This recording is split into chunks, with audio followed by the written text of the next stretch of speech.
सभी छात्रों में हमेशा बोर्ड के एग्जाम को लेकर चिंता बनी रहती है, लेकिन बोर्ड एग्जाम कोई ऐसी परीक्षा भी नहीं होती है कि आप इसमें अच्छा स्कोर न कर पाए। थोड़ी सी प्लानिंग और टिप्स को अपनाकर आप बोर्ड की परीक्षाओं में टॉप कर सकते हैं या फिर अच्छे अंक प्राप्त कर सकते हैं। आज के इस वीडियो में हम बोर्ड एग्जाम में अच्छे मार्क्स लाने या टॉप करने के तरीके के बारे में जानेंगे।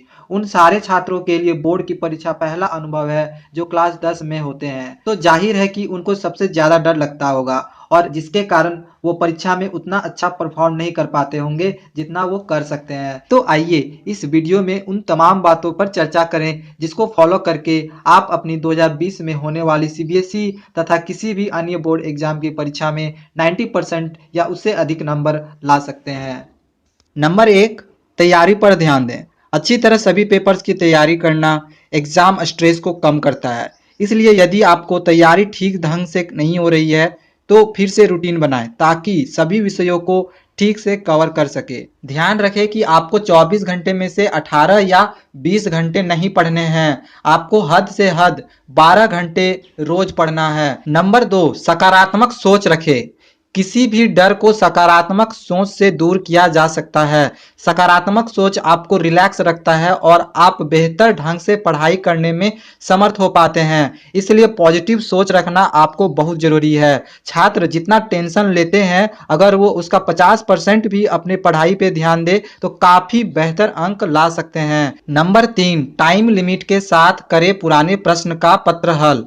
एग्जाम की सबसे अच्छी तैयारी करने का तरीका यह है कि छात्र अपने पुराने प्रश्न जो कि पिछले साल आया हुआ है उस प्रश्न की प्रैक्टिस करे, लेकिन प्रैक्टिस करते समय यह ध्यान रखे कि एक निर्धारित समय में ही पूरे होने चाहिए। नंबर 4, सब्जेक्ट को समझे न कि रट्टा मारे। अगर आप परीक्षा में अच्छे अंक प्राप्त करना चाहते हैं तो सबसे पहले यह जरूरी है कि आप किसी भी विषय को रटने की बजाय उसे समझने की कोशिश करें।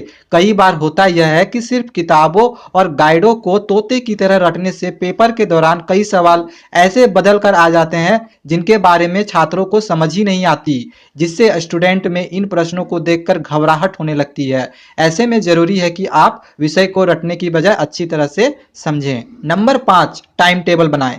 यह देखा गया है कि टॉप पर आने वाले स्टूडेंट्स अपना एक टाइम टेबल जरूर बनाते हैं। अगर आप परीक्षा में अच्छे नंबर लाना चाहते हैं तो सबसे पहले अपना एक टाइम टेबल निर्धारित करें।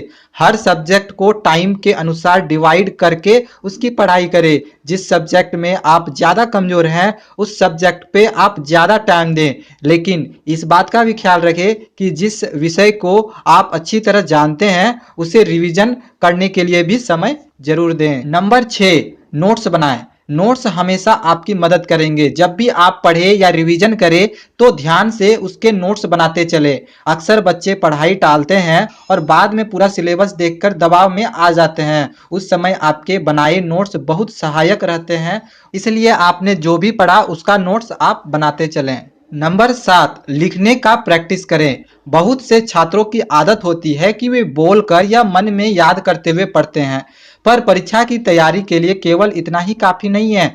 आपको लिखने की आदत भी होनी चाहिए और साथ ही आपकी लिखने की स्पीड भी अच्छी होनी चाहिए। कई बार बच्चे यह कहते हुए पाए जाते हैं कि उन्हें सब आता था लेकिन लिखने का समय नहीं मिला। यह दिक्कत आपके साथ ना हो इसलिए लिखने की आदत डालें। इससे आपको 2 फायदे होंगे, आपकी लिखने की स्पीड तो अच्छी होगी, साथ ही आपकी लिखावट में भी सुधार आएगा। नंबर 8, गैजेट से दूर रहें। आजकल हर घर में मोबाइल और कंप्यूटर तो होते ही हैं। कुछ दिनों के लिए इन चीज़ों को अपने से दूर कर दें। यदि आप मोबाइल और कंप्यूटर का इस्तेमाल करते भी हैं तो वो एक निश्चित समय के लिए ही इस्तेमाल करें और सिर्फ स्टडी मटेरियल से रिलेटेड ही आप यूज करें। नंबर 9, जल्दी उठने की आदत डालें। सुबह जल्दी उठना हर किसी के लिए अच्छा होता है। अगर आप विद्यार्थी हैं तो यह आपके लिए विशेष रूप से लाभदायक हो सकता है। परीक्षा के कुछ महीने पहले से ही सुबह जल्दी उठने का प्रयास करें। नंबर 10, जंप ना करें।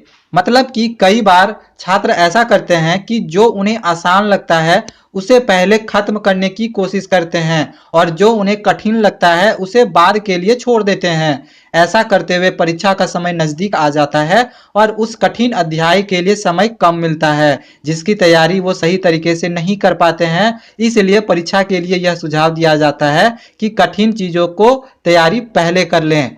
अब हम मिलते हैं अपने नेक्स्ट वीडियो में, तब तक आप हमारे चैनल को सब्सक्राइब